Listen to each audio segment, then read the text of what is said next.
சத்தமா, இன்னும் சத்தமா, இன்னும் சத்தமா. பரலோகத்தின் வார்த்தை. பரலோகம் பார்க்க எங்கப்பா சத்தம் வருது? நம்ம அல்லேலூயா சத்தம் எங்க வருதா? ஓ, செக்கினா அசெம்பிளியில் வருதா? அவருடைய செக்கினா அசெம்பிளி இப்படி கூர்ந்து பார்க்க ஆரம்பிப்பார் ஆண்டவர். உண்மை. ஆமீன் சொல்லுங்க. கர்த்தர் நல்லவர். ஆண்டவர் நமக்கு நல்ல ஒரு வாக்குத்தத்தத்தை கொடுத்திருக்கிறார். எல்லாம் எடுத்து வாசிங்க. நம்பிக்கை உடைய சிறைகளே அரணுக்கு திரும்புங்கள், இரட்டிப்பான நன்மைகளை தருவேன், இன்றைக்கே தருவேன். தேவனுடைய வார்த்தையில ஒரு நாளும் தப்பு இருக்காது. எத்தனை ஒத்துக்கிறீங்க? தேவனுடைய வார்த்தையில ஒரு நாளும் தப்பு இருக்காது. காலதாமதம் ஆகலாமே தவிர ஆனால் நிறைவேறாமல் போகாது. புரியுதுங்களா? ஆமா. ஆனா இங்க சொல்றாரு, நம்பிக்கை உடைய சிறைகளே நீங்கள் அரணுக்கு திரும்புங்கள், உங்களுக்கு நான் இரட்டிப்பான நன்மைகளை தருவேன், இன்றைக்கே தருவேன். ஏன்னா அது ஒரு லேசான காரியம் இல்லையா? இப்போ தரதே ஒரு லேசான காரியம். ஆமென். இந்த வானத்தையும் பூமியும் படைச்ச தெய்வம் அந்த சாதாரண ஒரு ஏழை குடும்பத்தில் போய் நிற்கிறாருன்னா அது லேசான காரியம். அப்போ அந்த வாக்குத்தத்தங்கள் உண்மை உள்ளவைகள். புரிஞ்சிட்டீங்களா? இரட்டிப்பான நன்மையை தருவனா இரட்டிப்பான நன்மை தருவார். அதுக்கு நீங்கள் நான் என்ன ஆகணும்? அந்த அதுதான் பேசுகிறோம் நாங்கள் சபையில. இரட்டிப்பான நன்மை அவர் சொன்னதுனால உனக்கு கிடைக்க போறதில்லை. நீ அதை விசுவாசிக்கணும், அதை அறிக்கை பண்ணணும் இல்லையா? அதுக்கு தேவன் கொடுத்திருக்கிற அந்த கட்டளைகளை நீங்கள் கேட்டு கீழ்ப்படியணும். அப்போ பாருங்க இல்லையா, நீங்கள் எதிர்பார்த்தபடியே அந்த இரட்டிப்பான நன்மைகளை இந்த மாசத்திலே இந்த வாரத்திலே கூட கொடுக்க தேவனால் முடியும். ஏன் இன்றைக்கே செய்வேன்னு சொல்றாரு, இன்னைக்கே கொடுக்க முடியும். ஆமென். நான் காலைல சொன்னேன், அரணுக்கு திரும்புங்கள், அரணுக்கு திரும்புங்கள். அப்படின்னா என்ன? மறுபடியும் உங்க வாழ்க்கை என்ன பண்ணுங்க? டென் பண்ணுங்க. ஆமென். சரி, நான் காலையில் சொன்னேன், அரணுக்கு திரும்புங்கள். இந்த திரும்புவது ரொம்ப நல்லது. அதுதான் நமக்கு தேவனுடைய வார்த்தை. வாசிங்க, ஓசியா 14ஆம் அதிகாரம் 2வது வசனம். எதை வச்சு திரும்பணும்னா தேவனுடைய வார்த்தையை வைத்து திரும்புங்கள். வார்த்தைகளை கொண்டு கர்த்தரிடத்தில் திரும்புங்கள். நம்ம எப்படிதான் திரும்ப முடியும்? தேவனுடைய வார்த்தையை கொண்டுதான் நம்ம கர்த்தரிடத்திலே திரும்ப முடியும். இஸ்ரவேலே, உன் தேவனாகிய கர்த்தரிடத்தில் திரும்பு, நீ உன் அக்கிரமத்தினால் விழுந்தாய், வார்த்தைகளை கொண்டு கர்த்தரிடத்தில் திரும்புங்கள். எரேமியா 4:2 வாசிங்க. 4:1. ஏன் நம்ம திரும்பணும்? இஸ்ரவேலே, நீ திரும்புகிறதுக்கு மனதாய் திரும்புவதற்கு மனது இருந்தா என்னிடத்தில் திரும்பு. கர்த்தர் சொல்கிறார், நீ உன் அருவருப்புகளை உன் பார்வையிலிருந்து அகற்றி விட்டால் நீ இனி அலைந்து திரிவதே இல்லை. புரியுதா? அப்போ எதுக்கு திரும்ப சொல்றாரு? இந்த 14:2 வாசிங்களேன். எதுக்கு திரும்ப சொல்றாரு? வார்த்தைகளை கொண்டு திரும்பு, கர்த்தரிடத்தில் திரும்புங்கள், அவரை நோக்கி தேவரீர் எல்லா அக்கிரமத்தையும் நீக்கி எங்களை தயவாய் அங்கீகரித்தருளும், அப்பொழுது நாங்கள் எங்கள் உதிரிகளின் காளைகளை செலுத்துவோம். அப்போ எதுக்கு திரும்பணும்னா அவருடைய கோபங்கள் மாறும். புரியுதுங்களா? திரும்பணும். அதுதான் உங்களுக்கு ஒவ்வொரு வாரம் சர்ச்சைவான்னு சொல்றது. இங்க தேவனுடைய வார்த்தை உங்களை நோக்கி வரும் இல்லையா? கர்த்தர் உங்களோடு பேசுவார். அப்போ அந்த வார்த்தையை கொண்டு நீங்க என்ன பண்ணணும்? மனம் திரும்பணும். ஆமென். அதுதான் வார்த்தையை கொண்டு மனம் திரும்ப.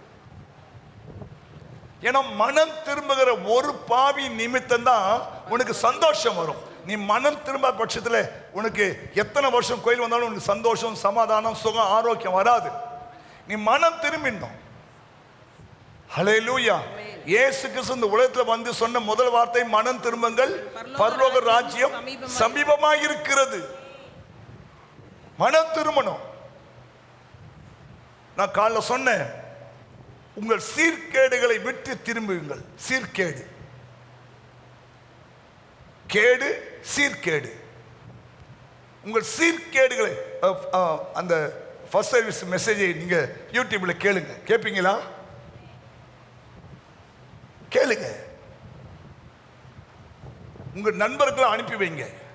ஏன்னா எப்படியாவது மனம் திரும்பி போட்டோம், பரலோகம் சேர்த்தோம். கேளுங்க. ரெண்டாவது சர்வீஸ் செய்தி கேளுங்க. சரி, சீர்கேடுகளை விட்டு ரொம்ப நல்லா இருந்த செய்திக்கால், ரொம்ப பவர்ஃபுல்லா இருந்துச்சு, ரொம்ப ஹார்டா இருந்துச்சு. நீங்களாம் ஹார்டா கேட்க மாட்டீங்களே, ஹார்டா கேட்கணும். எத்தனை நாள் தான் நீ பாட்சோர் துண்ணுவ? பாட்சோர் துண்ண போதுமா? குழந்தைக்கு தான் பாட்சோர் துண்ணும். நீங்க பிரியாணி சாப்பிட வேண்டிய வயசு. ஆமா இல்லையா? ஆமா, கொஞ்சம் ஹார்டா இருக்கும். ஆனா நல்ல வார்த்தைகளை தேவன் பேசுகிறார் காலைல. சரி, உங்களுக்கு ஆண்டு சொல்ற காரியம் மூன்றாவது, உங்கள் மீறுதலை விட்டு திரும்புங்கள். எசேக்கியேல் 18ஆம் அதிகாரம் 28ஆம் வசனம், 30ஆம் வசனம், 32ஆம் வசனத்தை வாசிக்கலாம். அவன் எச்சரிப்படைந்து தான் செய்த எல்லா மீறுதல்களையும் விட்டு திரும்புகிறபடினாலே அவன் பிழைக்கவே பிழைப்பான், அவன் சாவதில்லை. மீறுதல். ஆகையால் இஸ்ரவேல் வம்சத்தாரே, நான் உங்களில் அவனவன் வழிகளுக்கு தக்கதாய் நியாயம் தீர்ப்பேன் என்று கர்த்தராகிய ஆண்டவர் சொல்லுகிறார். நீங்கள் மனம் திரும்புங்கள், உங்களுடைய எல்லா மீறுதல்களையும் விட்டு திரும்புங்கள். எல்லா மீறுதல்களையும் விட்டு திரும்புங்கள். அப்புறம் அப்பொழுது அக்கிரமம் உங்கள் கேட்டுக்கு காரணமாய் இருப்பதில்லை. நீங்கள் துரோகம் பண்ணின உங்களுடைய எல்லா துரோகங்களையும் உங்களுக்கு மேல் இராதபடிக்கு விலக்கி உங்களுக்கு புது இருதயத்தையும் புது ஆவியம் உண்டு பண்ணி கொள்ளுங்கள். இஸ்ரவேல் வம்சத்தாரே, நீங்கள் ஏன் சாக வேண்டும்? மனம் திரும்புங்கள், அப்பொழுது பிழைப்பீர்கள். சாகரனுடைய சாவை நான் விரும்புவதில்லை என்று கர்த்தராகிய ஆண்டவர் சொல்கிறார். மீறுதல். உங்களுக்கு புரியுற மாதிரி சொல்லணும்னா, நீங்க 51ஆம் சங்கீதத்தை எடுத்துட்டீங்கன்னா, அங்க தாவீது அவருடைய மீறுதல் நிமித்தம் பட்ட கஷ்டங்களையும் துன்பங்களையும் அவர் சொல்லிக்கொண்டே வருவார். 51 எடுங்க சிஸ்டர். தேவனே, தேவரீர் ஒருவர் உமது கிருபையின்படி எனக்கு இறங்கும். 51ஆம் சங்கீதம் எல்லாம் எடுத்துக்கொள்ளுங்க. சங்கீதம் 51 அந்த தலைப்பை வாசிங்க பார்க்கலாம். பத்சேபாள் எடுத்து எல்லாம் எடுத்துட்டீங்களா? பக்கம் 701 பழைய ஏற்பாட்டில் பக்கம் 701 எடுத்துட்டீங்களா? பத்சேபாள் இடத்திலே தாவீது பாவத்திற்கு உட்பட்ட பின்பு நாத்தான் தீர்க்கதரிசி அவனிடத்திலே வந்து அவன் பாவத்தை உணர்த்தின போது பாடி ராகத்தலைவனுக்கு ஒப்புவிக்கப்பட்ட தாவீதின் சங்கீதம். புரியுதா? பத்சேபாள் இடத்திலே தாவீது பாவம் செய்தார் பத்தியா, அதான் மீறுதல். அதான் மீறுதல். ஏன்னா இன்னொருவன் மனைவி,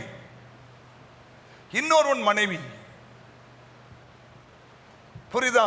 அங்குதான் அவருடைய மீறுதலை ஆண்டவர் பார்க்கிறார். அதுதான் இவர் அழுது ஜெபிக்கிறாரு. தேவனே, உமது கிருபையின்படி எனக்கு இறங்கும், உமது மிகுந்த இரக்கத்தின்படி என் மீறுதல்களை நீங்க என்னை சுத்திகரியும், என் அக்கிரமம் நீங்க என்னை முற்றிலும் கழுவி என் பாவம் வர என்னை சுத்திகரியும், என் மீறுதல்களை நான் அறிக்கையிடுகிறேன்.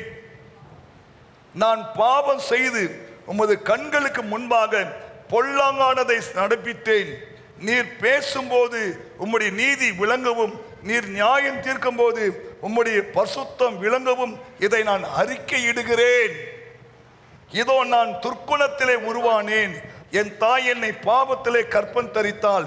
இதோ உள்ளத்திலே உண்மையா இருக்க விரும்புகிறீர், அந்த காரணத்தினால் ஞானத்தை எனக்கு தெரியப்படுத்துவீர்.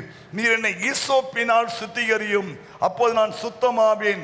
என்னை கழுவி அருளும், அப்போது நான் உறைந்த மலையிலும் வெண்மையாவேன்.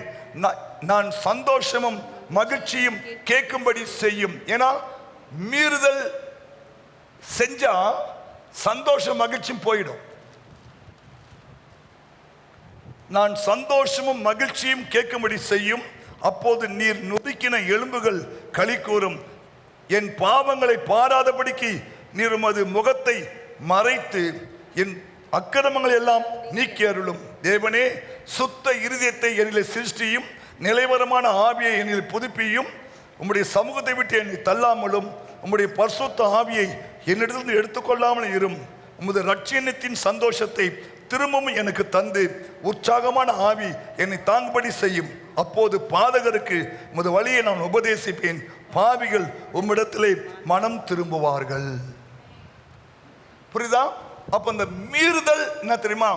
தவறு என்று தெரிந்த பிறகும் அதை அதை செய்வது மீறுதல்.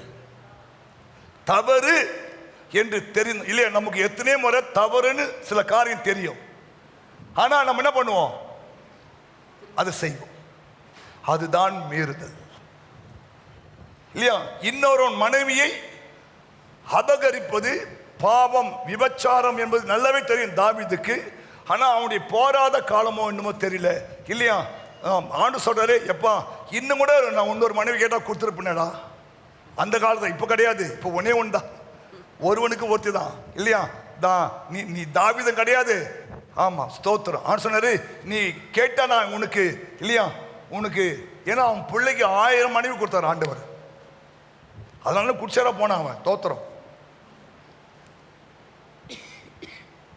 ஆண்டவர் சொல்றாரு, ஆனா இன்னொருத்த மனைவியை எடுத்து அதுக்காக ஒரு கொலை செய்து இல்லையா, இப்படி அபகரிச்சிட்டான்னு சொல்லி ஆண்டவர் பாருங்க அவனுக்கு ஒரு பெரிய பனிஷ்மெண்ட் கொடுத்தாரு.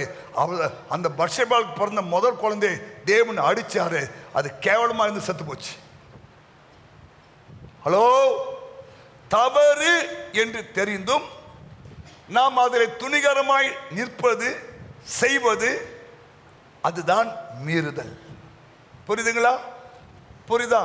அப்ப பைபிள்ல எத்தனையோ இடத்துல தேவன் இது தவறு, செய்யக்கூடாது இல்லையா, இது தவறு, இதை செய்யக்கூடாது இன்னும் ஆண்டவர் எத்தனையோ இடத்துல நமக்கு சொல்லி இருக்கிறார். நம்ம கேட்கிறோமா? இல்லையே. நமக்கு 10 கற்பனை நல்லா தெரியும் இல்லையா? 10 கற்பனை, 5 கற்பனை ஆண்டவருது, மற்ற 5 கற்பனை நம்முது. வாசிமா. என்னையன்றி உனக்கு வேறே தேவர்கள் உண்டாயிருக்க வேண்டாம். மேலே வானத்திலும் கீழே பூமியிலும் பூமியின் கீழ் தண்ணீரிலும் உண்டாயிருக்கிறவைகளுக்கு ஒப்பான ஒரு சொரூபத்தையாகிலும் யாதொரு விக்கிரகத்தையாகிலும் உனக்கு நீ உண்டாக்க வேண்டாம். உன் தேவனாகிய கர்த்தருடைய நாமத்தை வீணிலே வழங்காதிருப்பாயாக.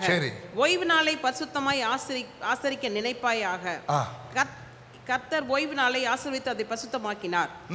உன் தேவனாகிய கர்த்தர் உனக்கு கொடுக்கிற தேசத்திலே உன் நாட்கள் நீடித்திருப்பதற்கு உன் தகப்பனையும் உன் தாயும் கனம் பண்ணுவாயாக.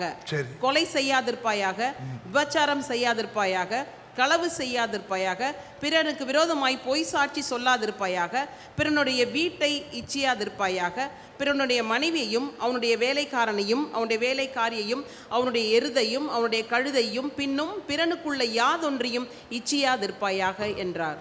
அப்போ இதெல்லாம் செய்ய வேண்டியது எது? என்னை அன்றி வேறு தெய்வத்தை வணங்கக்கூடாது. இது செய்ய கூடாது. அப்புறம் விக்கிரகங்களை விக்கிரகத்தை உண்டாக்க கூடாது. பரிசுத்தமான ஓய்வு நாளை ஆசரிக்கணும். ஆசரிக்கிறோமா? ஆசரிக்கலாம், அதை மீறுதல் பண்றேன்னு அர்த்தம். உன் தகப்பனை தாயும் கனம் பண்ணுன்னு சொல்றாரு, கனம் பண்றோமா? இது மீறுதல். அப்புறம் கொலை செய்யாதிருப்பாயின்னு சொல்றாரு இல்லையா? நீ புதிய ஏற்பாடு வாசினா கொலை செய்யாதிருப்பாயாக. அதுக்கு ஆண்டு சொல்ற ஒரு ஒரு ஒரு எக்ஸாம்பிள் என்ன தெரியுமா? தன் சொந்த சகோதரனை பகைக்கிறவனே அவன் கொலையாளி. மத்தேயு இது மத்தேயு 5ஆம் அதிகாரம், அதான் எடுங்க பார்க்கலாம். கொலைன்னா என்ன? கத்தி எடுத்து குத்துறதா? அது பழைய ஏற்பாட்டில். புதிய ஏற்பாட்டில் கொலை செய்யாதிருப்பாயாக 21:5-21 கொலை செய்ய என்பதும் கொலை செய்கிறவன் நியாய தீர்ப்புக்கு ஏதுவாய் இருப்பான் என்பதும் பூர்வத்தாருக்கு உழைக்கப்பட்டது என்று கேள்விப்பட்டிருக்கிறீர்கள். நான் உங்களுக்கு சொல்லுகிறேன், தன் சகோதரனை நியாயமில்லாமல் கோபித்துக் கொள்கிறவன் நியாய தீர்ப்புக்கு ஏதுவாவான். கவனிங்க, நமக்கு சகோதரி இருக்காங்களா? எத்தனை பேர் உங்களுடைய சகோதரர் நல்ல அன்பா ஐக்கியமா இருக்கீங்க? பொய் சொல்லக்கூடாது, கோயில வந்திருக்கிறோம். உன் சகோதரனை நியாயம் இல்லாமல் கோபம் வரும். உன் கோபத்துக்கு ஒரு நியாயம் இருக்கணும். உன் சகோதரன் மேல நீ கோபப்படுற மாதிரினா ஒரு நியாயம் இருக்கணும். நியாயம் இல்லாமல் அவரை கோச்சிக்கவே கூடாது. அதுவே உனக்கு நியாய தீர்ப்பு, அதுவே ஒரு மீறுதல். அப்புறமா தன் சகோதரனை வீணன் என்று சொல்லுகிறவன் ஆலோசனை சங்க தீர்ப்புக்கு ஏதுவாய் இருப்பான். மூடனே என்று சொல்லுகிறவன் எரி நரகத்துக்கு ஏதுவாய் இருப்பான். ஆகையால் நீ பலிபீடத்தில் உன் காணிக்கையை செலுத்த உன் காணிக்கை சண்டே சர்வீஸ் காணி கொண்டு வரீங்களே, அந்த காணி கொண்டு வந்து வச்சுட்டு போய் உன் சகோதரன் ஒப்புரவாகிட்டு வந்து காணிக்கு போடு. இதை செய்யலாம் தான் மீறுதல். ஏன்னா கண்ட சகோதரன் அன்பு கூறலனா காணாத தேவன் எப்படி அன்பு கூறுவேன் இல்லையா? பெத்த தாய் தாப்புனையும் நீ அன்பு கூறல, கூட போன அண்ணன் தம்பி மேலே நீ அன்பு இல்லைன்னா எப்படி? உம்மைத்தான் நேசிக்கிறேன் ஆண்டு பலரும் அடிப்பாரு கணத்தர் மேல. ஆமா, எஸ், ஒரு ராஜாவை அடிச்சார், புல் செத்துட்டான், அடிச்சுப்படி ஒரு ஆண்டவர் இல்லையா? சொந்த சகோதரனுடைய அன்பு இல்லை. எதுவுமே அப்படி இருக்கீங்க. பெத்த புள்ளகிட்ட அன்பு இல்லை, பெத்த புள்ளையாண்ட அன்பு இல்லை இல்லையா? சபையில் அன்பா இருக்கீங்களா? ஹலோ, சொந்த சகோதரன் கோயிலில் ஒரு சகோதரி பின்னாடி உட்காந்து பக்கத்தில் வந்தது, சிஸ்டர் உங்கள் பேர் என்ன? போன வாரம் உங்களை பார்த்தேனே, ஒரு மாதிரியா இருக்குங்களே, என்ன என்ன பிரச்சனையா சொல்லுங்க, நான் ஜெபம் பண்ணுறேன் இல்லையா? நம்மளாம் ஒரே அப்பா ரத்தத்தில் பிறந்தவங்க. ஆமாம், ஆனால் அண்ணன் அக்கா தங்கச்சி இருந்தாலும் இது ரத்தம் வேறு டைப்பாக இருக்கும், அவர் ரத்தம் வேறு டைப்பாக இருக்கும். ஆனால் ஏசப்பா ரத்தத்தில் பிறந்த மேலும் ஒரே குரூப் ரத்தம் தான். கைத்தட்டு. ஏசு குரூப் ரத்தம் என்னப்பா போட்டுக்குது? ஏசு குரூப் ரத்தம் அது இப்போ இல்லாத ரத்தம் வித்தியாசமாக இருக்குது ரத்தம். அப்போ நமக்கெல்லாம் ஏசு குரூப் ரத்தம் தான் இருக்குது. ஆமா, புரியுதா? ஆனால் கவனிங்க, என் குரூப்பு வேற, என் பையன் குரூப்பு வேற, என் பொண்டாட்டி குரூப்பு வேற. ஆனால் இயேசு ரத்தத்தால் கொழுப்பட்ட உங்களுக்கு எனக்கும் ஒரே குரூப்பு தான். கண்ட சகோதரன் அன்பு கூறு. உன் பக்கத்தில் உட்கார சிஸ்டர் பேரை விசாரி, போகும்போது விசாரி, பேர் எழுதிக்கும். அதே மாதிரி உங்க பக்கத்தில் உட்கார ஆளுடைய பேரை கேட்டு பேர் எழுதி. நான் உங்களுக்காக செபிக்கிறேன் சிஸ்டர், அடுத்த வாரம் வந்தா நல்லா இருக்கீங்களா, ரொம்ப சந்தோஷம், வீட்டில் பிள்ளைங்க நல்லா இருக்காங்களா இல்லையா? வர்றது என்னமோ அப்படியே வரும், அப்படியே உட்காரும், அப்படியே தூக்கம், அப்படியே முடிக்கும், அப்படி போயின்னு இருக்கும். செத்தவன் வீட்டுக்கு ஒருத்தன் வருவானா? செத்தவன் வீட்டுக்கு ஒருத்தன் வருவானா? சபைன்றது ஒரு ஐக்கியம் இல்லையா? இங்கதான் உண்மையான அன்பு வெளிப்படும். எங்கேயோ பிறந்து எங்கேயோ வளர்ந்தோம், சபையில் வந்து ஆண்டவர் நம்மளை ஜாயின் பண்ணியிருக்கிறார் இல்லையா? ஒரு அக்கா தங்கச்சி மாதிரி, அண்ணன் தம்பி மாதிரி பழகணும் இல்லையா? நான் ஒரு மூடி டைப் பாஸ்டர், நான் யார்ட்டையும் பேச மாட்டேன். வீட்டில் வாய் கிடைக்கிறல, வீட்டில் வாய் கிடைக்கிறல, அன்பா இருங்க. எவ்வளோ பேர் எவ்வளோ கஷ்டத்தில் வராங்க, பக்கத்தில் ஆள் அவங்க விசாரிங்க. உங்கள் பேர் சிஸ்டர் சொல்லுங்க, உங்கள் இல்லையா? வீட்டுக்கெல்லாம் போயிடாத, இதோட இருக்கணும் இங்கோட. ஆமாம், வீட்டுக்கு போயிட்டு ஒரு 5000, அதனால தான் உங்கள்கிட்ட சில பேர் பேச பயப்படுறாங்க.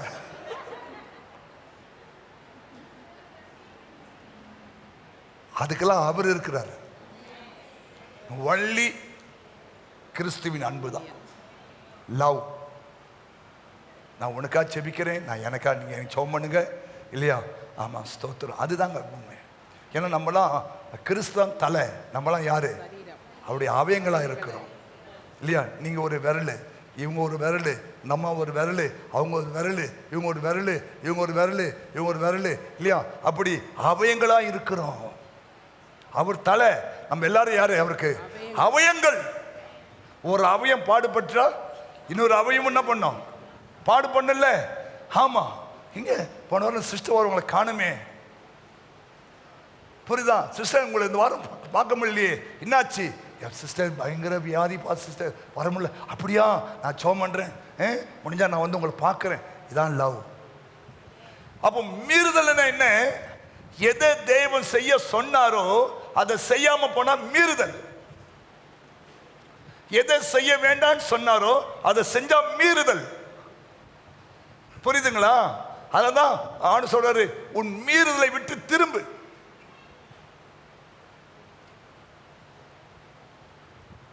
நம்மலாம் அவர் என்ன சொல்லுகிறார், மரியாள் அம்மா சொன்னாங்க, இயேசு உங்களுக்கு என்ன சொல்றாரோ அதன்படி செய்யுங்கள்.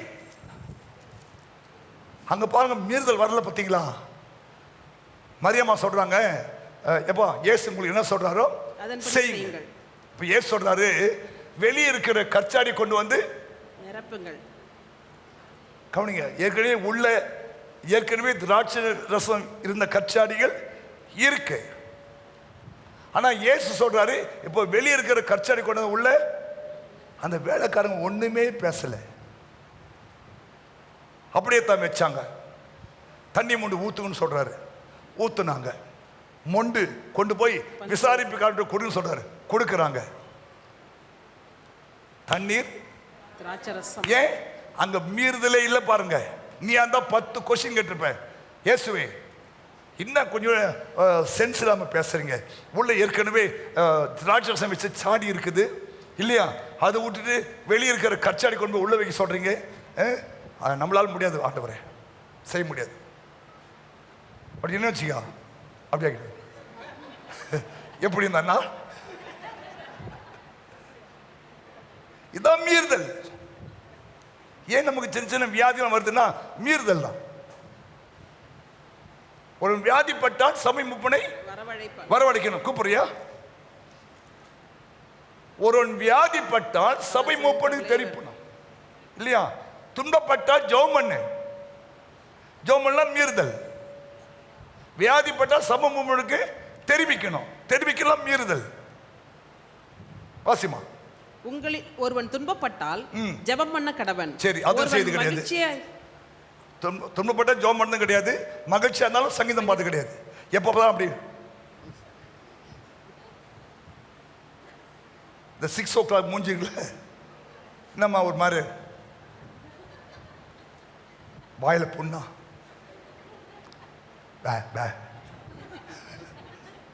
உமையா இல்ல பேசு, புரியுதா? சந்தோஷப்பட்டா மகிழ்ச்சியா இருந்தா சங்கீதம். என்னைக்காவது வீட்டுல சங்கீத பாட்டு வந்திருக்கா? நாங்க போன வாரம் பைபிள் சொன்னேன், பாடல் மூலமாக ஜெபம் பண்ணலாமா? இப்போ ஃபாதர் பாட்டு எல்லாமே ஜெப பாட்டு தான். ஆளுகை செய்யும் ஆவியானவரே, பலியாய் தந்தேன் பரிசுத்தமானவரே, ஆவியானவரே இல்லையா, புதிதாக்கும் பரிசுத்தரே, என்னை புது படைப்பாய். இதுதான் பாட்டே ஜெபம், பாட்டே ஜெபம்.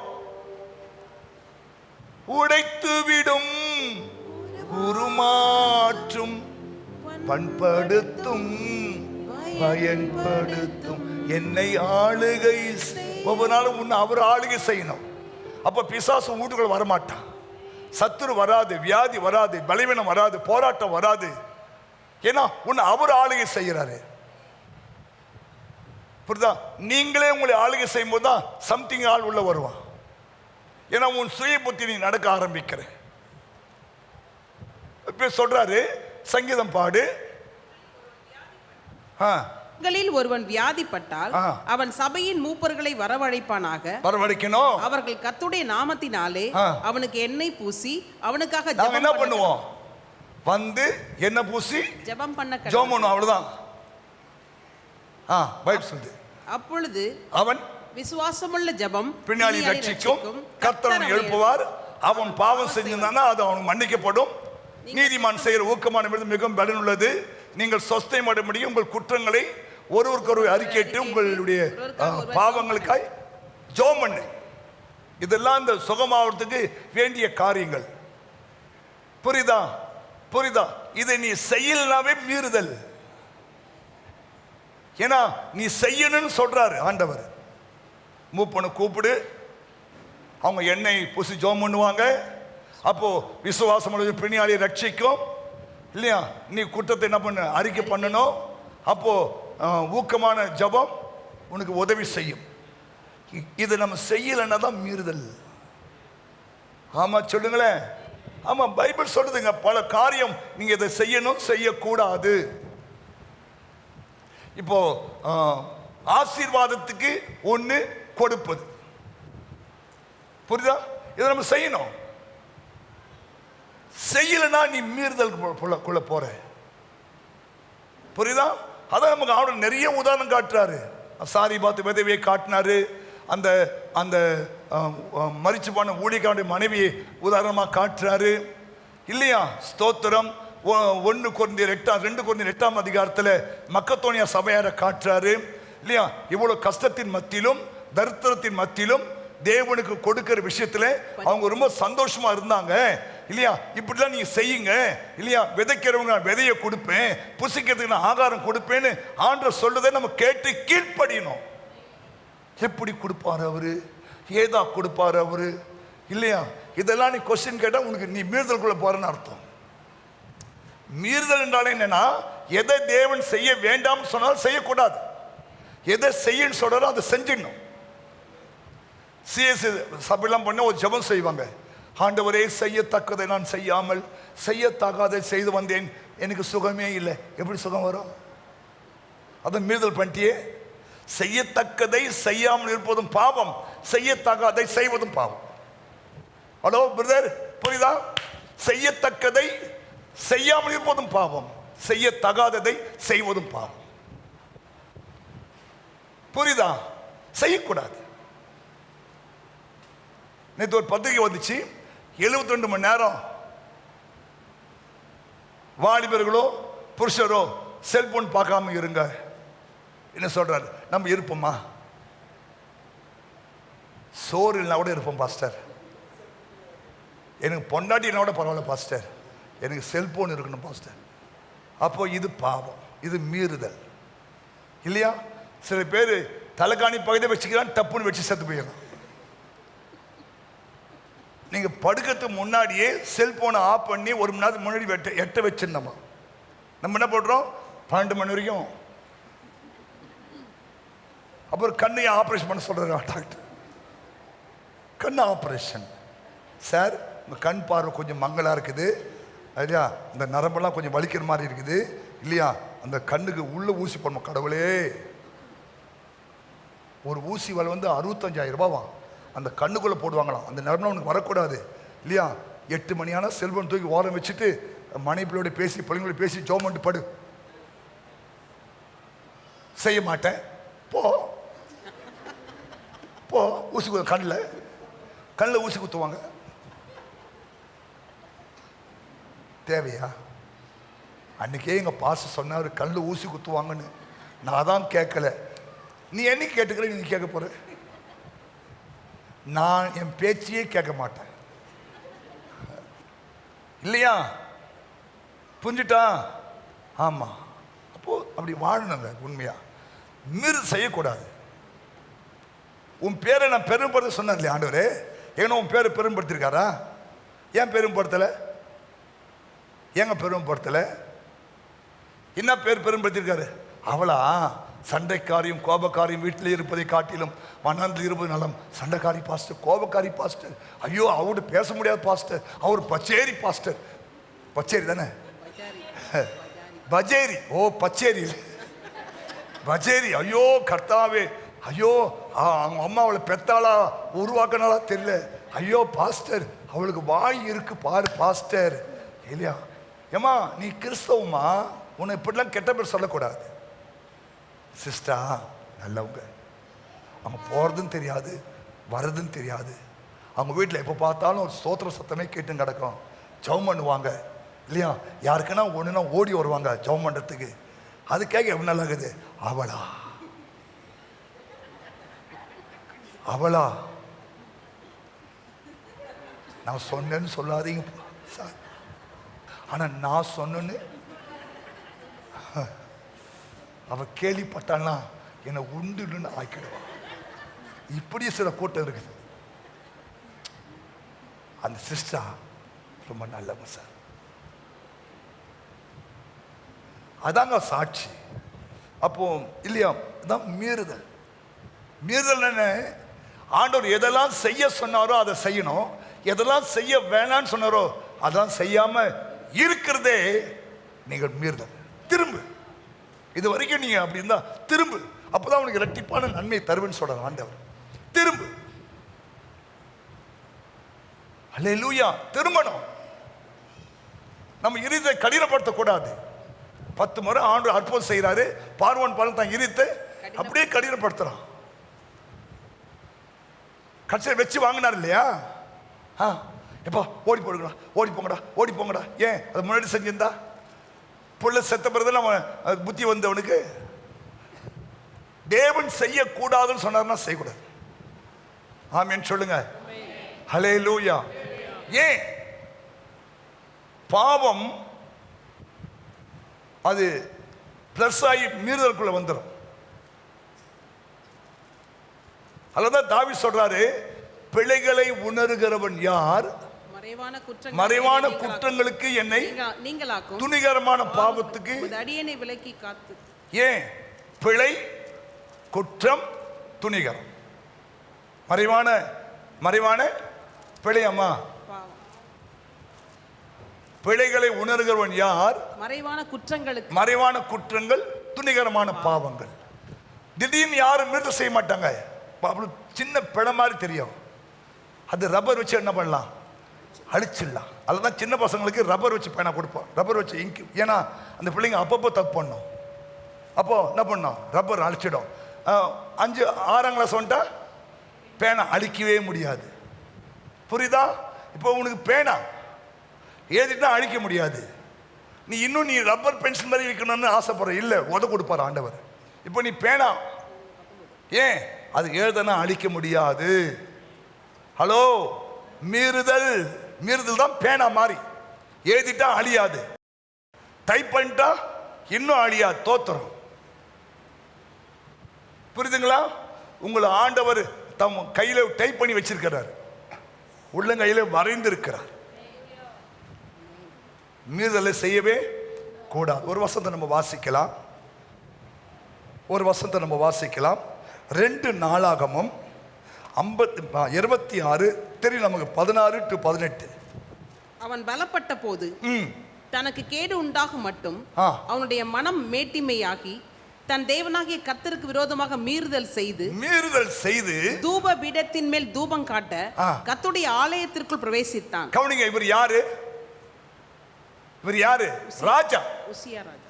ராஜா பலப்பட்ட பிறகு தனக்கு கேடு உண்டாகும் மட்டும் அவனுடைய மனம் மேட்டிமை ஆகி தன் தேவனாகிய கர்த்தருக்கு விரோதமாய் மீறுதல் செய்து தூபப்பீடத்தின் மேல் தூபம் காட்ட கர்த்தருடைய ஆலயத்துக்குள்ள பிரவேசித்தான். தப்பு. தூபம் காட்டுற வேலை யாருக்கு? ஆசாரியனுடையது. அவன் படிச்சிருக்கானா, படிக்கலையா, இல்லையா, அவன்கிட்ட பணம் இருக்கா, பணம் இல்லையா, புல்லட் இருக்கா, புல்லட் இல்லையா, அதை பத்தி கவலை. அவன் தூபப்பீடத்தில் அவன் தான் தூபம் காட்டணும். ராஜா வந்தா கூட கீழே தான் உட்காரணும். அவன் பிள்ளை. ஆண்டவரே, என் பதவி, பட்டம், பணம் வெளிதான், செருப்பை கழிட்டு ஒரு மாதிரி கழுவி விட்டு வந்துடணும், இல்லையா? பாரு அவருடைய சூழ்நிலை எப்படி மாறி போச்சு பாரு. இதுதான் இந்த ராஜாவுடைய பிரச்சனையே. ராஜா ஆசாரியன் நிற்க வேண்டிய இடத்துல இந்த ராஜா தன்னுடைய அதிகாரத்தை பயன்படுத்தி நின்றதுனால அவருடைய நெத்தியில குஷ்டரோகம் வந்து விட்டது. புரியுதா? அதுதான் பைபிள் தெளிவா சொல்லுது. நீ அடிமையாய் அழைக்கப்பட்டிருக்கிறியா? எபேசியர் எடுத்து வாசிமா. நீ அடிமையாய் அழைக்கப்பட்டிருக்கிறியா? அப்படியே இரு, அதுல ஒன்றும் தப்பே கிடையாது. நீ அடிமையாய் அழைக்கப்பட்டிருந்தால் அங்கே இரு, ஒன்றும் பிரச்சனை. ஆண்டவனை ஏற்ற காலத்தில் உயர்த்திடுவார். ஆனா மீறுதல் செய்யக்கூடாது, மீறுதல் செய்யக்கூடாது. அதான் தப்பு. ஆண்டவத்தில் விரும்பல, இல்லையா? இவன் ராஜா தான். உன் வேலை என்ன? தேசத்தை ஆள வேண்டிய வேலை தான். நீ சர்ச்சில் வந்து தூபம் காட்டுறது, இல்லையா, தூப கலசம் பிடிக்கிறதுலாம் அது ஒரு ஆசானுடைய வேலை. அதுக்குன்னு அவன் அழைக்கப்பட்டு இருக்கிறான், அந்த வேலையை அவன் செய்வான். நீ மீறுதல் செய்தீர், அதனால என்ன பண்ணு? கெட் அவுட் சொன்னோன்னே நெத்தியில் குஷ்டம் வந்துட்டு, இதான் மீறுதல். அப்படின்னா என்ன? அவங்கவுங்க என்னென்ன நிலைமையில் அழைக்கப்பட்டாங்களோ அங்கேயே செயல்படுங்க. புருஷனா இருக்கிறியா? புருஷனா இரு. விசுவாசியா இருக்கிறியா? விசுவாசியா இரு. ஊழியக்காரனா இருக்கிறியா? ஊழியக்காரன். உதவி ஊழியம் செய்யறியா, உதவி ஊழியம் செய்யுங்க. கேன்சல் லீடராக இருக்கீங்களா, நல்ல கேன்சல் லீடராக இருங்க. இல்லையா, நீங்கள் அழைக்கப்பட்ட அழைப்பிலேயே நிலைச்சிருங்க. கர்த்தர் உயர்த்துவார் ஒரு காலத்தில். நான் எடுத்தோன்னே இங்கே ஸ்டேஜுக்கு வந்தில்ல இல்லையா, முதல்ல இல்லையா எங்கள் பாஸ்டருக்கு சைக்கிள் ஓட்டுக்கிற சைக்கிள் மிதிவண்டி ஒரு ஆள் தான் இல்லையா. எங்கள் பாஸ்டருக்கு உதவி ஊழியம் தான் செய்து கொண்டிருந்தேன். ஆமேன். இப்போல்லாம் எது செய்ய மாட்டாங்க, எங்கள் பாஸ்டருக்கு நான் செருப்பு துடைப்பேன், ஷூ துடைப்பேன். என்னைக்காவது நீ உன் பாஸ்டர் ஷூ துடைச்சிருக்கிறியா? ஆமேன். அதனால தான் ஊழியக்காரங்களை ரெட்டிப்புக்கு பாத்திரமா எண்ணுங்க. உங்களை திருவசனத்தில் உங்களை போதிக்கிறவங்களை ரெட்டிப்பான பாத்திரமா எண்ணுங்க. ஹல்லேலூயா. ஆமா, மீறுதல் செய்யக்கூடாது. அப்படின்னா என்ன அர்த்தம்னா, செய்யத்தக்கதை செய்யாமல் இருப்பது பாவம், செய்யத்தகாதை செய்வதும். நீ என்ன செய்யணும் ஏது செய்யணும் சொல்லி ரொம்ப அழகா வேதம் சொல்லி கொடுக்கிறது இல்லையா. அதை படிங்க, டெய்லி பைபிள் படிங்க. அப்போ ஆண்டவர் இதை செய், இன்னைக்கு இதை செய்யக்கூடாது, இதெல்லாம் ஆண்டவர் நம்ம சொல்லி கொடுப்பார். அதுபடி வாழும்போது நம்ம வாழ்க்கை ஒரு ஆசீர்வாதமாய் மாறும். மணி ஆயிட்டு, இன்னொரு காலம் சொல்லி முடிச்சிடுறேன். பொல்லாதவைகளை விட்டு விலகுங்கள், பொல்லாதையில் விட்டு திரும்புங்கள். எசேக்கியேல் 33:9. துன்மார்க்கன் தன் வழியை விட்டு திரும்பும்படி நீ அவனை எச்சரித்தும் அவன் தன் வழியை விட்டு திரும்பாமற் போனால் அவன் தன் அக்கிரமத்திலே சாவான், நீயோ உன் ஆத்மாவை தப்புவிப்பாய். 11. கர்த்தராகிய ஆண்டவர் உரைக்கிறது என்னவென்றால், நான் துன்மார்க்கனுடைய மரணத்தை விரும்பாமல் துன்மார்க்கன் தன் வழியை விட்டு திரும்பி பிழைப்பதையே விரும்புகிறேன் என்று என் ஜீவனை கொண்டு சொல்லுகிறேன். அப்போ பொல்லாப்பை விட்டு திரும்பு, பொல்லாதவைகளை விட்டு திரும்பிடுங்க. புரியுதா? ஒரு வசனத்தை நம்ம வாசிக்கலாம். 1 சாமுவேல் 18ஆம் அதிகாரம் 8 to 11 வசனங்கள். 1 சாமுவேல். அந்த வார்த்தை சவுலுக்கு விசனமாய் இருந்தது. அவன் மிகுந்த எரிச்சல் அடைந்து தாவீதுக்கு 10,000 எனக்கோ 1000 கொடுத்தார்கள், இன்னும் ராஜாங்கம் மாத்திரம் அவனுக்கு குறைவா இருக்கிறது என்று சொல்லி அந்நாள் முதற்கொண்டு சவுல் தாவீதை காய்மகாரமாய் பார்த்தான். மறுநாளிலே தேவனால் விடப்பட்ட பொல்லாத ஆவி சவுலின் மேல் இறங்கிற்று. கவனிங்க, சவுலு கோலியாத்தை கழுத்தை வெட்டிட்டு வராரு. இந்த பெண்கள்லாம் என்ன பண்ணிட்டாங்க, சவுல் கொண்டது 1000, தாவீது 16, அவங்க தான் பாடினாங்க. அப்போ சவுல் யார் மேலே தான் கோவப்படணும்? மக்கள் மேலே தான் கோவப்படணும் இல்லையா. பாவம் ஒருத்தர் செய்ய பழி ஒருத்தர் மேலே வருது. அப்போ என்ன பண்ணுறாரு, அப்போ சவுலுக்கு 1000 எனக்கு 10,000மா, இல்லை எனக்கு அவனுக்கு 10,000 எனக்கு 1000மா. அதுலேருந்து அவன் என்ன பண்ணிட்டானா காய் மகாரமாய், அப்படின்னா அவனை பார்க்கும்போது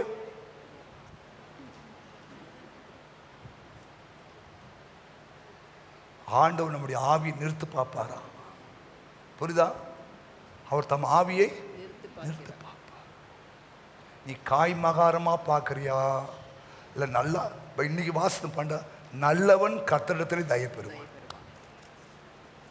அதனால்தான் நல்ல உள்ளம் டெய்லி பாடி, என் நல்ல உள்ளம் கொடுங்க சாமி, நல்ல உள்ளம் கொடுங்கப்பா. அடிக்கடி என் உள்ளம் காய் மகாரமா பார்க்குது இல்லையா. யாராவது ஒருத்தர் நல்ல புடவை கட்டு வந்துட்டா,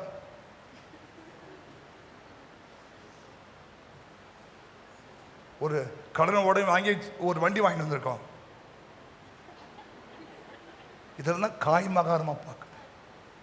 அது எவ்வளோ கஷ்டப்பட்டுச்சோ, எங்கே லஞ்சம், எங்கே கடன் வாங்குச்சோ இல்லையா, எத்தனை டியூ கட்டணுமோ தெரியல. ஏதோ ரொம்ப தூரத்தில் போகிறதுமே ஒரு வண்டி வாங்கினோம். ஆனால் நம்ம ஆளுக்கு பொறுக்காது பாருங்க, பேசாது. இப்போ கொஞ்ச நாள் அவள் கொஞ்சம் ஒரு மாதிரியாக தான் போகிறா. இதுதான் காய் மகாரம். வரவையில் பிரேக் பிடிச்சி விட்டுருவார் ஆண்டவர், பிரேக் ஒயர் பிடிங்கி விட்டுருவார் ஆண்டவர். காய் மகாரமா கவனிங்க, காய் மகாரமா பார்த்தானா அன்னைக்கே அவன் மேலே இந்த அபிஷேகம் போயிட்டு பேய் வந்துட்டு மேலே பார்க்கக்கூடாது. இதெல்லாம் ஒரு பொல்லாத காரியங்கள். சரி, நம்மளால முடியாத அவன் செஞ்சுட்டானா கர்த்தருக்கு தோத்திரம் போட்டு போ. கொஞ்சம் கஷ்டம்தான் இல்லையா, ரைட்டு, வேறு வழி இல்லை. ஏதோ ஒருத்தன் செஞ்சுட்டான், அவனை கொலை பண்ணிட்டான், அவனை கோலியத்தை அடிச்சிட்டான், ரைட்டு இல்லையா. அவனை தட்டி கொடுத்து வேலை வாங்கிட்டு போயிடுங்கன்னு அவனை காயமாக பார்த்து அவனை கொலை பண்ணுறதே அவன் கடைசி குறிக்கோளாக இருந்துட்டு தேவனால் அபிஷேகம் பண்ணப்பட்டவனை கொலை செய்யக்கூடாது. பொல்லாத காரியம் அது. ஆமென். தேவனால் அபிஷேகம் பண்ண நான் என்ன பண்ண வெட்ட மாட்டேன்னு தாவீது சொல்றான்.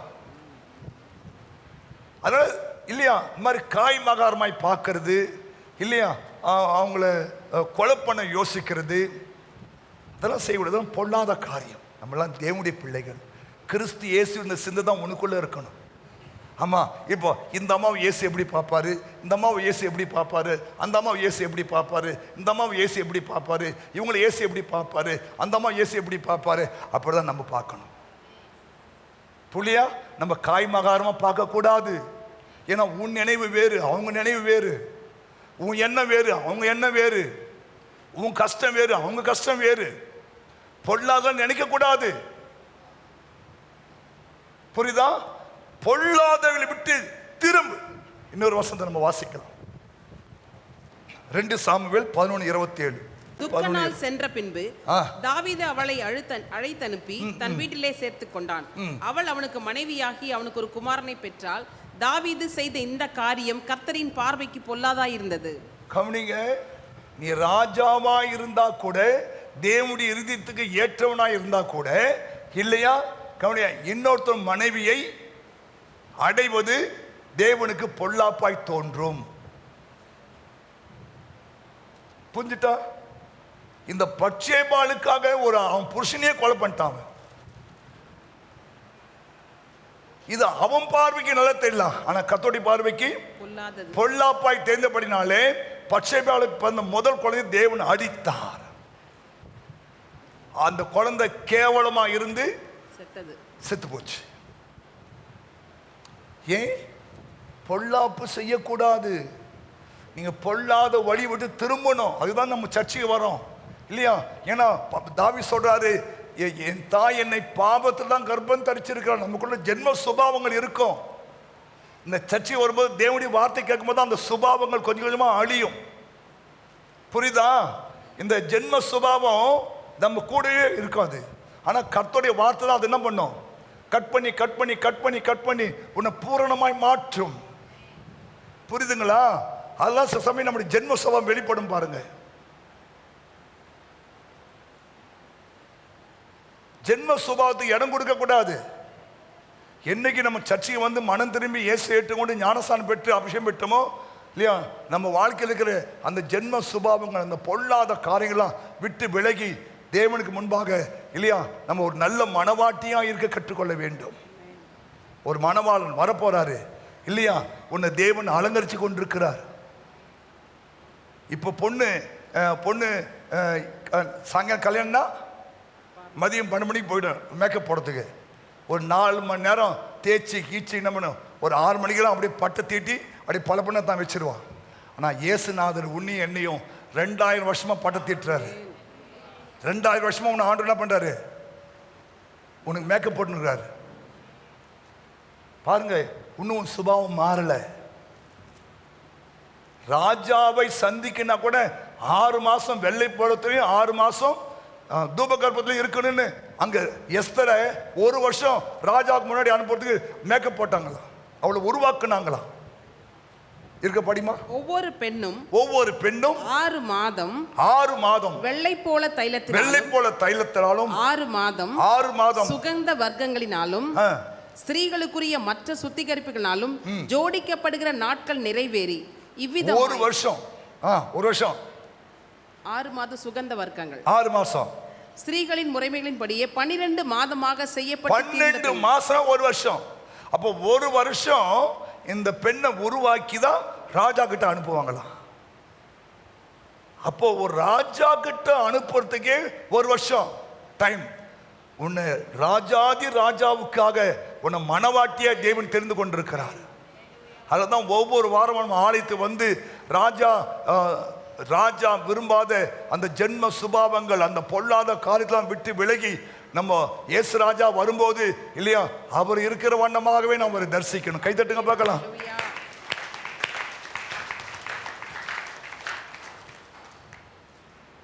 புரியுதா? ஏன் நம்ம சர்ச்சைக்கு வரோம் தெரியுமா? வாரம் ஏன்? உன்னை ஜோடிக்கிறார் ஆண்டவர், உன்னை ஜோடிக்கிறார். உன்னை ஜோடிக்கிறார். உனக்குள்ள இருக்கிற இல்லையா மற்ற ஸ்திரீகளுக்குரிய எல்லாவற்றையும் சரிப்படுத்தணும். அதுக்கு அப்பதான் நீ ராஜா முன்னாடி போய் நிற்க முடியும். நம்ம ராஜாதி ராஜா முன்னாடி போய் நிற்க போறோம். அப்போ உனக்கு எவ்வளவு ஜோடிப்பு அவசியம், உனக்கு எவ்வளவு பூரணம் அவசியம் இல்லையா, உனக்கு எவ்வளவு பரிசுத்தம் அவசியம் இல்லையா, எவ்வளவு பொல்லாத காரியத்தை நீ விலகி இன்னும் பூரணமாகணும் இல்லையா. இல்லையா, நான் ஒரு கேள்வி கேட்டு முடிச்சிடுறேன். நைட்டு ஏசப்பா வர்றாருன்னா எத்தனை பேர் பரலோகம் போவீங்க? போய் சொல்லாம. இல்லை உனக்கு தெரியும் நான் போவேனா போக மாட்டான்னு தெரியும். அப்படியா? கிரேட்பா. ஆனால் இங்கே யாருக்கும் வந்து நம்பிக்கை வரல. என் இதயம் எனக்கு தெரியும், என் நிலைமை எனக்கு புரியும், அவர் வந்தா நான் எழும்பவே மாட்டேன். தோத்துறோம். ஏமா இது உண்மை. இயேசு வரப்போறாரு, ரகசியமா வரப்போறாரு. நீ ஆயத்தமா இல்லை, நீ சரியா இல்லை, ராஜாவுக்கு ஏற்ற இல்லையா ஒரு நல்ல மனைவியா இல்லைன்னா கைவிடப்பட்டுரும். கஷ்டம். புரியுதுங்களா? அதுதான் வார வாரம் உங்கள் சர்ச்சைக்கு வந்து வார வாரம் ஒரு வார்த்தை பேசி உங்களை நாங்கள் என்ன பண்றோம்? ஜோடிக்கிறோம்.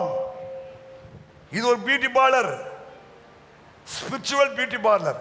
சொல்லுங்க, எங்க ஸ்பிரிச்சுவல் பியூட்டி பார்லர் வாங்க, உங்களை எங்க பாஸ்டர் அழகா ஜோடிப்பாரு. இங்க வந்து பெண் இருக்காது, ஆண்கள் தான் இருப்பேன், ஆண் தான் இருப்பேன்.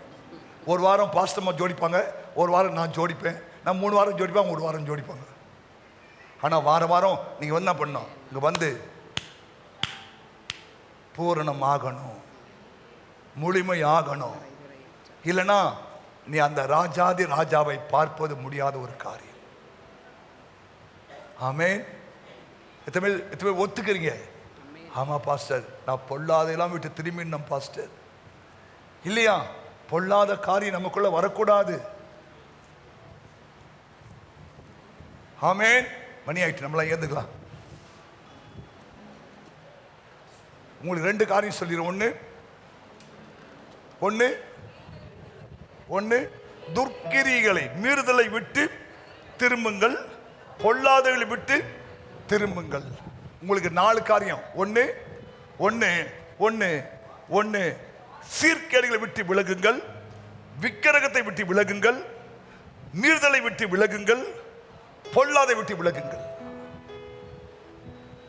விலகுனா இரட்டிப்பான நன்மைகளை தருவார். இன்றைக்கு இந்த மாசமே கை உயர்த்தி, ஏசப்பா என்னுடைய மீறுதலை விடணும், பொல்லாதை விட்டு விலகின ஆண்டவரே, என்னை பூரணப்படுத்துங்கன்னு கேளுங்க. என்னை பூரணப்படுத்துங்க கேளுங்க. உங்களை தேவன் பூரணப்படுத்தணும். அதுக்குதான் நம்ம சபைக்கு வரோம்.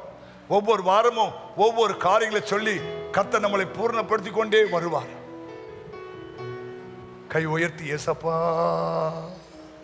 பிதாவே, உம்முடைய குமாரன் இயேசுவின் நாமத்தில் இந்த 2வது ஆராதனைக்காய் ஸ்தோத்திரம். நீர் கொண்டு வந்த பிள்ளைகளுக்காய் நன்றி ஆண்டவரே.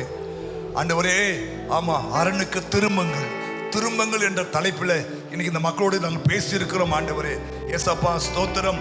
ஆண்டவரே, அவர்கள் ஆண்டவர் சீர்கேடை விட்டு விலகணும், திரும்பணும், விக்கிரங்களை விட்டு திரும்பணும், மீறுதலை விட்டு திரும்பணும், பொல்லாதை விட்டு திரும்பணும். ஆண்டவரே ஏசப்பா திரும்ப உதவி செய்யுங்க ஆண்டவரே.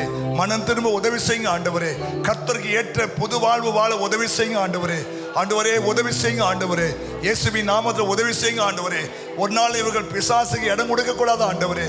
ஏசப்பா கிருபையாய் நடத்துங்க ஆண்டவரே. அப்பா இன்று இரவு உம்முடைய வருகை வந்தா கூட இவங்க அத்தனை குடும்பமும் பரலோகத்துல உம்முடைய சிங்காசனத்துக்கு முன்பா நிக்கணும் ஆண்டவரே. ஏசப்பா தயவு பண்ணுங்க, இரக்கம் பாராட்டுங்க. எங்களை பூரணப்படுத்துகிறவர் நீர் ஒருவர் தான் ஆண்டவரே. ஆமா, எங்களை பூரணப்படுத்துகிறவர் நீர் ஒருவர் ஆண்டவரே. உன் பிதா பூரண சற்குணரா இருக்கிறது போல நீங்களும் உன் நடக்க எல்லாவற்றிலும் பூரணமா இருக்கணும்னு விரும்புகிற தெய்வம் ஆண்டவரே. எங்க சபையாரை அப்படி உருவாக்கி தாங்க ஆண்டவரே, பூரணப்படுத்துங்க ஆண்டவரே. இயேசுவே உமக்கு நன்றி. அவர்கள் இந்த நாளில், இந்த வருஷத்துல, இந்த மாசத்துல அந்த இரட்டிப்பான நன்மைகள் பெற கர்த்தர் அனுக்கிரகம் செய்யுங்க. அவர் செய்கிற தொழில், வியாபாரம், குடும்பம், பிள்ளைகள், ஐயா எல்லாவற்றிலும் ஒரு இரட்டிப்பான நன்மையை காண உதவி செய்யும் ஆண்டவரே. ஆசீர்வதிங்க ஆண்டவரே. நல்ல சுக பல ஜீவன் ஆரோக்கியம் தீர்க்க ஆயுசை கொடுங்க. அவங்க கையிட்டு செய்கிற வேலைகளை ஆசீர்வதிங்க அப்பா. ஏற்ற காலத்தில் நல்ல மழை பெய்யட்டும் ஆண்டவரே. ஆண்டவரே, அநேக ஜாதிக்கு கடன் கொடுப்ப, கடன் வாங்க மாட்டேன்னு சொன்ன ஆண்டவர் வார்த்தை நிறைவேற உதவி செய்யுங்கப்பா. நன்மையினாலும் கிருபையினாலும் முடிச்சுட்டும் ஆசீர்வதியும். இந்த வாரம் முழுவதும் குடும்பங்களில் ஒரு தேவ சமாதானம், சந்தோஷம், மகிழ்ச்சி, ஆரோக்கியம் ஆண்டவரே, ஒரு ஒரு ஒரு தேவ ஒரு தேவ பிரசன்னம் இந்த குடும்பங்களை ஆளுகை செய்யும்படியா ஜெபிக்கிறேன். ஆசீர்வதியும், ஆசீர்வதியும். ஆண்டவராகிய இயேசு மூலம் ஜெபிக்கிறோம் பிதாவே. என் ஆத்துமாவே கர்த்தரை ஸ்தோத்திரம், முழு உள்ளமே பரிசுத்த நாமத்தை ஸ்தோத்திரம். நம்முடைய பிதாவாகிய தேவனுடைய அன்பும் கர்த்தராகிய இயேசு கிறிஸ்துவின் கிருபையும் பரிசுத்த ஆவியானுடைய அந்யோன்ய ஐக்கியமும் இப்போதும் எப்போதும் சதா காலமும் கர்த்தருடைய வருகை மட்டுமே நம்மை காத்துக்கொள்வாராக. ஆமென். கர்த்தர் உங்களை ஆசீர்வதித்து உன்னை காக்க கடவர். கர்த்தர் தம்முடைய முகத்தை உன்மேல் பிரகாசிக்க பண்ணி உன்மேல் கிருபையா இருக்க கடவர். கர்த்தர் தம்முடைய முகத்தை உன்மேல் பிரசன்னமாக்கி உனக்கு சமாதானம் கட்டளை கடவர் என்பதே. ஆமென். ஹல்லேலூயா.